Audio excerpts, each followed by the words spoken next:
3 soldados americanos morreram e 25 ficaram feridos num ataque à base americana hoje na Jordânia. As autoridades estão dizendo que os disparos de drones foram feitos, inclusive, durante a noite por militantes apoiados pelo próprio Irã. A base fica perto da fronteira com a Síria, gente. E é a primeira vez que integrantes de tropas dos Estados Unidos morrem em um ataque no Oriente Médio desde o começo dessa guerra lá na faixa de Gaza. O presidente americano Joe Biden prometeu que vai responder a esse ataque. Como é que você viu tudo que rolou desde o início aí da madrugada, meu amigo? Paulinho, são alguns aspectos importantes. Primeiro, o fato do ataque ter sido feito através de drones deixa a digital do Irã. Nós temos falado aqui desde o início da guerra, inclusive na guerra Rússia-Ucrânia, a Rússia tem utilizado drones que são fabricados no Irã.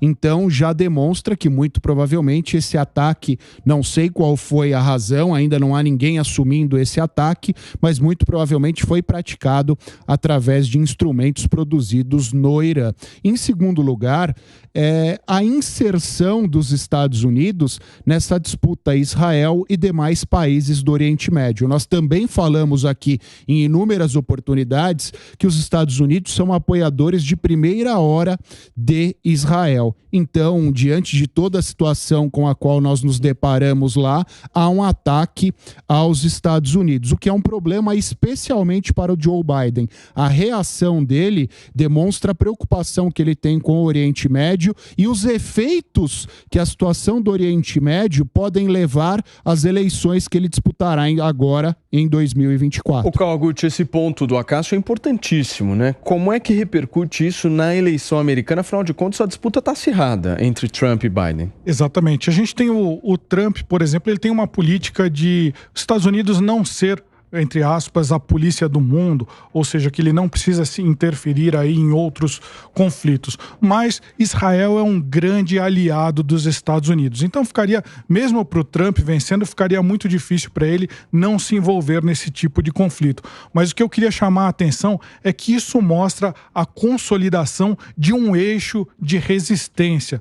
Ou seja, você tem, não é só uma arquitetura, o Irã está mandando todo mundo fazer essas maldades, não é isso. Quando teve aquele grande ataque terrorista ali partindo da faixa de Gaza do Hamas para Israel, isso deflagrou uma série de consequências em todo o Oriente Médio. Então você tem Irã, você tem Hezbollah, você tem diversos grupos radicais ligados ao Irã que estão operando no Iraque, na Síria. Inclusive esse ataque aconteceu ali na fronteira ali entre a Síria e a Jordânia, não dá para saber exatamente, parece que foi dentro da Jordânia, onde tinha tropas americanas, que é uma grande aliada aí dos Estados Unidos. Então o que a gente tem é uma consolidação de um eixo que está se fortalecendo. Então o que eles querem fazer? Eles querem mostrar para Israel que Israel não pode decidir, ela não pode usar como pretexto o ataque de 7 de outubro para atacar, por exemplo, o Hezbollah lá no Líbano, porque se fizer isso, todos os países países e entidades também, que a gente está falando em Hamas, Hezbollah, Irã, todo esse grupo vai atacar Israel. Isso, ou seja, isso mostra que Israel e Estados Unidos não podem escolher sua guerra, ou seja, não podem, de repente, querer enfraquecer o Hezbollah ou atacar o Irã, porque vai ser atacado por todo esse bloco. E isso daí esse bloco começou a ser formado pelo Irã desde 2010, ali pelas forças Quads, né, que era a Guarda Revolucionária do Irã. Começou a ensinar todos esses países a fazer arma, fazer míssil, produzir seus próprios foguetes, e agora existe uma consolidação de um eixo anti-americano e anti-Israel. Esse é o grande desafio que ele tem que lidar. Deixa eu entender uma coisa, porque essa reação do Biden é uma reação que, ao meu ver, quando você fala que você vai reagir, necessariamente não significa que você vai reagir, significa que de alguma forma você está tentando dizer que está fazendo alguma coisa, né? Te passa firmeza, mano, uma reação dessa do Biden? Ou seja, um presidente americano precisa vir a público dizendo assim, olha, eu vou reagir. Os Estados Unidos já não tinham que ter feito algo um pouco mais palpável? Essa é uma das grandes questões no momento, né? Porque no contexto da política americana, a gente tem de um lado um Biden enfraquecido e que a imagem no mundo é justamente de fraqueza, ele não inspira força e confiança nem na sua política interna, nem na geopolítica. E do outro lado, nós temos tido Trump fazendo um discurso nessa semana, por exemplo, falando em desmantelar a OTAN, ou seja, em diminuir o papel dos Estados Unidos na ligação com a geopolítica global. Então, o Trump tem defendido cada vez mais um discurso nacionalista de isolamento dos Estados Unidos em relação ao que sempre foi, desde o pós-guerra, o eixo das democracias liberais, liderado justamente por esse Tratado do Atlântico Norte, que é a OTAN, que junta Estados Unidos, Europa e vários outros países. Ou seja, é muito complicado o cenário geopolítico para aqueles que defendem os valores da democracia liberal, porque a gente está falando do fortalecimento das alianças, do eixo que tem a democracia como um valor menor ou como um inimigo, né? Os países autocráticos, e, ao mesmo tempo, uma crise de confiança entre os países ocidentais, a ponto de o principal líder desses países desde o pós-guerra, os Estados Unidos, tá nessa situação, que você tem de um lado um líder fraco, do outro lado um líder que diz que, olha, é melhor a gente não liderar mais.